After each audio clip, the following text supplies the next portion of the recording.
Bonjour Sébastien Jolivet, vous exposez dans le cadre de Retour du vaste monde. Vous avez fait une résidence à Newcastle en Australie. Vous êtes plasticien installateur. Qu'a donné cette résidence ?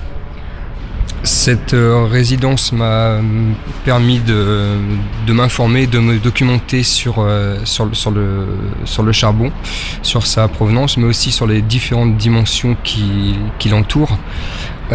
Donc de cette résidence sont nées deux installations pour le MUMA, pour Retour du vaste monde. Une installation qui prend sa place dans le bassin à l'entrée du MUMA.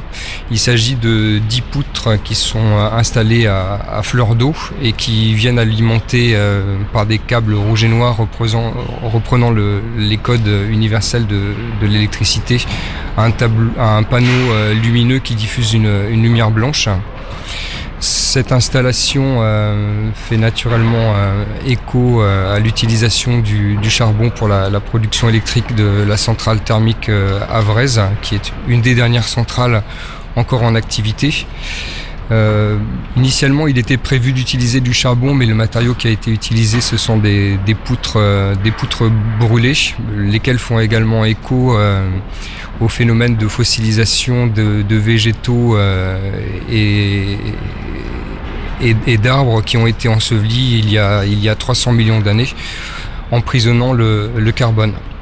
Voilà, une seconde installation de dimension plus modeste est installée dans une vitrine portant le nom de Dark Light. Il s'agit de 45 morceaux de charbon pesant environ 71 grammes qui, pour chacun d'entre eux, aurait la capacité d'alimenter une ampoule de 100 watts pendant 5 heures et 38 minutes. Cette installation convoque naturellement l'idée d'évolution des technologies liées à l'électricité, puisque les ampoules ont aujourd'hui disparu ou sont en passe de l'avoir complètement. Et en même temps, cette installation n'est pas sans rappeler elle aussi à sa manière la disparition de l'utilisation du charbon d'ici l'horizon 2022 dans la production énergétique française. On pourra vous rencontrer le 14 avril à partir de 14h pour parler de votre œuvre. Donc rendez-vous au MUMA le 14 pour rencontrer Sébastien Jolivet et discuter de son travail.